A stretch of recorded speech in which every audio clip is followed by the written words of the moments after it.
you, and then we'll learn Grace. And then it'll just be more conversational and casual. And we'll send you placework of questions for the intro, and then there'll be a little blurb question. And I'll start with you, and then we'll learn Grace. And then it'll just be more conversational and casual, looking at each other as we go through the questions for the intro. Hello, I'm Catherine Huddle with the Carmel Clay Public Library, and I'm so excited to be sitting here today with Yash and Grace, the winners of the 2024 Carmel Clay Public Library Friends Foundation Annual Scholarship winners. Congratulations to you both on becoming this year's scholarship winners. Thank you so much. Yeah, thank you. So we're going to go ahead and start with you, Yash. With such a large amount of your time dedicated to the Carmel Clay Public Library, what role did the library play in your middle and high school careers? Yeah, so my involvement with the library has mainly been over the last 2 years volunteering to help run the Gambit 425 chess program. And the way that started is I started playing chess in middle school, and there were all these clubs that would meet like every other day, and you had to go meet new friends and play every night. But then when the coronavirus pandemic started, all these clubs paused, and then they ended up closing permanently.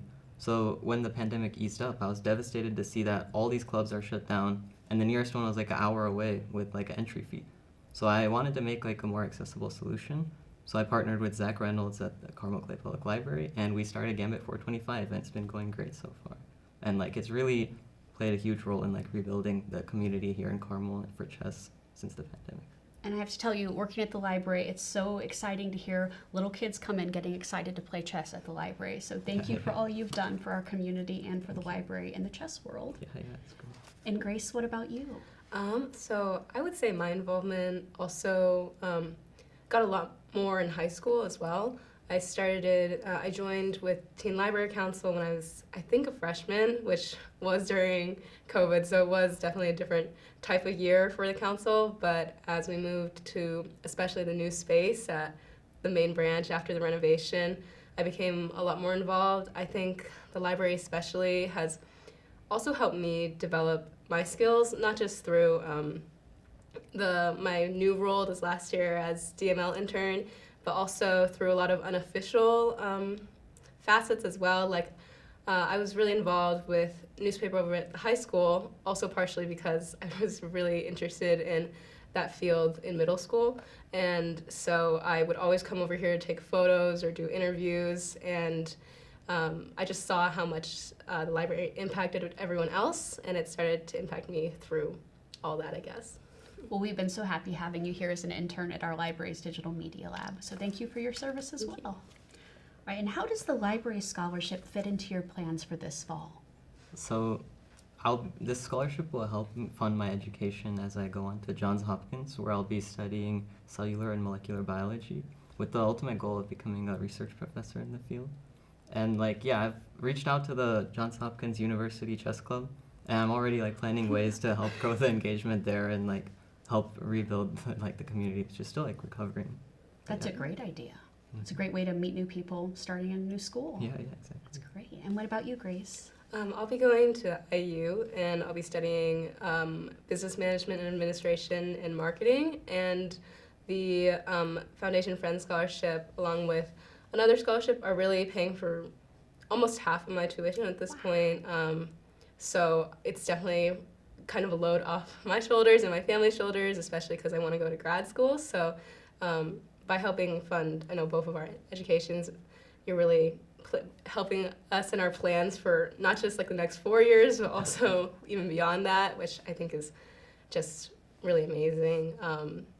And like I said, kind of takes a burden off that most kids preparing for college always feel.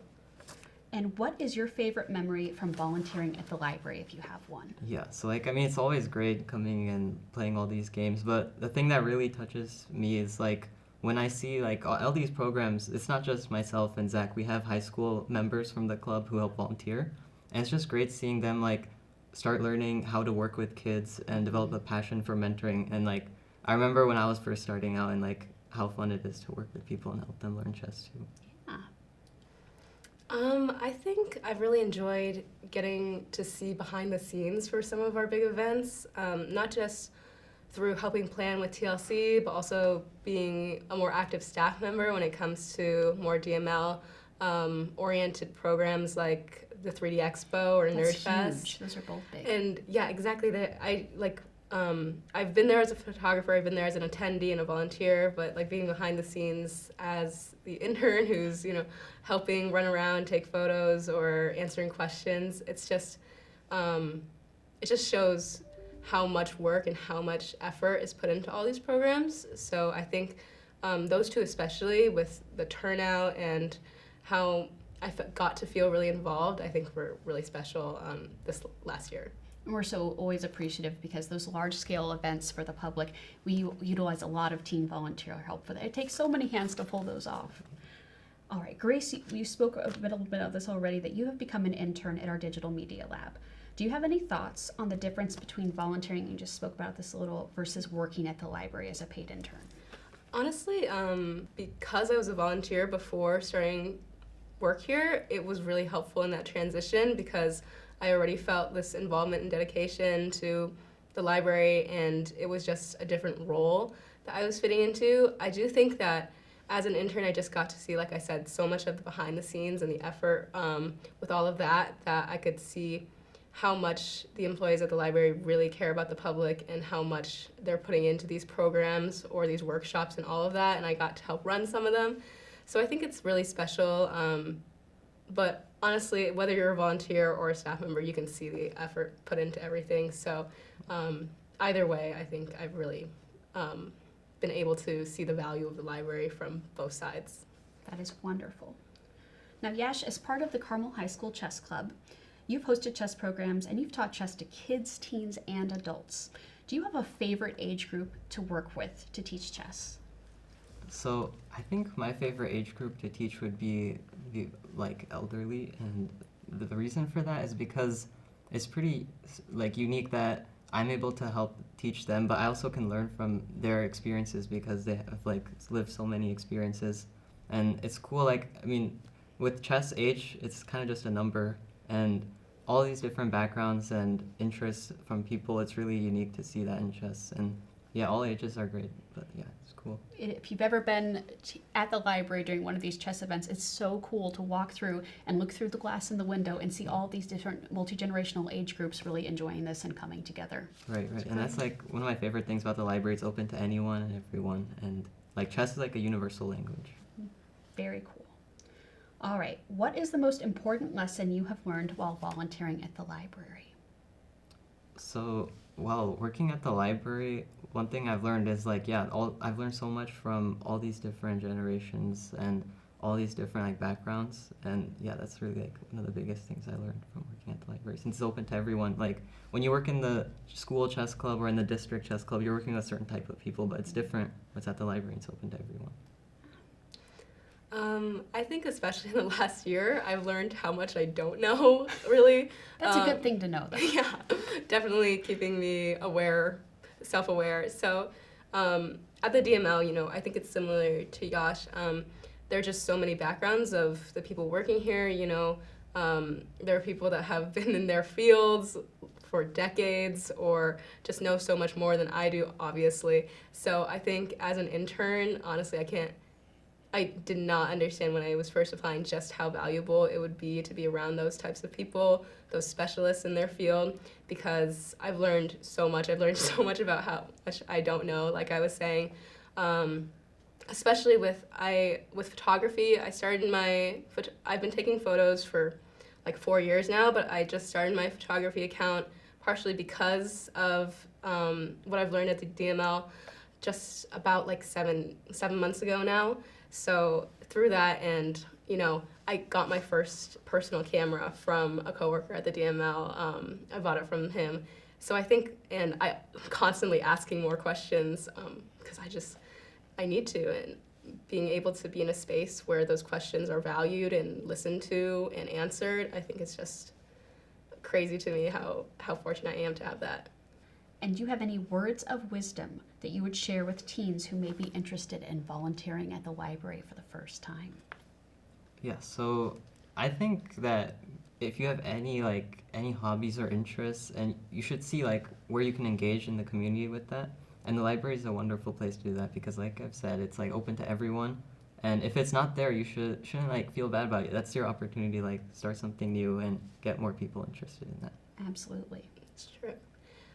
I would say just to do it because I know it can feel kind of like a lot of pressure when, you know, the positive things are saying like there are so many people and there's so many backgrounds at the library can also be kind of scary if you're worried, like how am I going to handle all that? How am I going to be able to connect to people as a volunteer? I think all of that, like we said, can be really positive later on, but it can make you feel a bit nervous going in. Mm-hmm. So I think just realize that any interactions you have here, they're going to impact you, and for the most part, they're going to be really positive. So even if you have that apprehension at first, you shouldn't take it as a sign not to do it. Maybe you should take it as a sign to jump into something. And like Yash said, maybe if you don't have something here you're super interested in, you could always reach out to a librarian, especially at teen services if you're a teen, and get that done because they're so supportive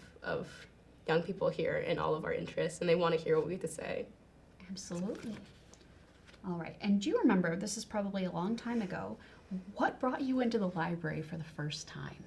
Were you itty bitty? Was this the old library before the renovation? Yeah, so like I started coming to the library once I was able to read, and every week we'd come in with like a trolley and fill it up with books. And yeah, it's like I've been coming since the library was the old version, now with the renovations. And one thing that's never changed, like the warm and welcoming environment the library has. I think I do remember the first time I was here because I actually moved to Carmel like the summer before 6th grade, and one of the first things we did as a family was come to get our library cards. And I would have to agree. I remember like I would always come here after school when I was in middle school to get books, and I would always see the high schoolers that walked over from their school right across the street, and I would be like, oh my goodness, they look so much older. I feel like I don't belong in the teen area. But now that I am that age, it just feels like that progression is so fun to see, growing up alongside the library in a way. All right. Did you have any memorable library experiences when you were younger? Oh my goodness. Right, when we were still doing when there were still fees and everything, obviously if you lose a book, you still have to pay for it now, but the overdue fees aren't as intense. But I think this was how it worked, but if you had they ranked you on the library website, and I think my ranking was delinquent or something because I had checked out 20 DVDs because I didn't realize you could get them here when I was in middle school, so I was really excited and I checked them all out. And I didn't know it, but DVDs had a shorter expiration date than books, so they were all expired. You were a teenage delinquent. Yeah, 20 expired DVDs. My fees were through the roof. I panicked so much because I think they locked my account at some point. So I've definitely learned from that. I try to turn everything in on time, but I remember I was just so worried. I got labeled a delinquent, and I was maybe 13. I do love, we have no overdue fines now, so that's great. We have no more teenage delinquents. Exactly. Yeah, I remember, when I first started, I was just on the first floor in the kids section, and my parents would, I would be with my mom in that section, my dad would go upstairs to get books, and I had no clue what was up there. And I remember my first time walking over those stairs and seeing all those books. I feel like now I have way more to read, and that was opening more doors. You leveled up. It's a whole new world up there. Yeah, I remember. Well, I'm glad you went up. I told my kid that there was a hot tub up there. He didn't go up. All right, this is a great question. This is our last question to wrap up today. Have you read anything good recently? What have you been doing for your summer reading? Yeah, so right now I'm reading The Double Helix, and it's basically a book by some really significant scientists who contributed to the field of molecular biology in the mid to late 1900s. And I'm reading these kind of books to learn how to become a better scientist and to think like a scientist. So yeah, and it's so great seeing their thought process and how they came to those discoveries. Do you like print books or ebooks or audiobooks? All of the above? If I can get it, I'll like the print book, but it's cool seeing the accessibility of PDFs and stuff. Very cool. I'm on a totally opposite spectrum, but that's so cool. I did just finish this like YA romance. It's by Lynn Painter, who had like the book talk famous Better Than the Movies, and I read The Do-Over, and it was so good. But I talked to Caroline in Teen Services about this before, but I read a lot of children's books these days. I actually wrote a column about this for the newspaper at the high school because I guess it's part of the being a senior and being nostalgic, but I've been rereading some books from elementary school, and they hold up. And they're really fun to read. You can get through them in a couple hours, and I like those little chapter books, and I think it's just, I do feel kind of awkward just going into youth services when I'm definitely not the target demographic, but I would definitely recommend it if you're if you're stuck in a reading rut, because they can probably get you out of there in, like I said, a couple of hours, and it's really fun to just get nostalgic and remember what got you into reading in the first place. It was those short little chapter books that you would get really into when you were just starting off. So I think that's been really fun to rediscover the summer before going to college in a way. Yeah. Never stop reading children's books. There's no shame in that. Thank you. Well, thank you so much for meeting with me today, and congratulations again to you both on being the 2024 Carmel Clay Public Library Friends and Foundation Scholarship winners. That's wonderful, and congratulations graduating high school and starting your new journeys in college this fall. Thank you so much. We hope that you'll both stay in touch with the library and continue to be lifelong library patrons. Of course. Definitely. And if you're interested in finding out more about this scholarship opportunity, or about our Teen Library Council, or Teen Volunteer Corps, or our wonderful digital media lab here at the main library, visit us on the web at carmelclaylibrary.org.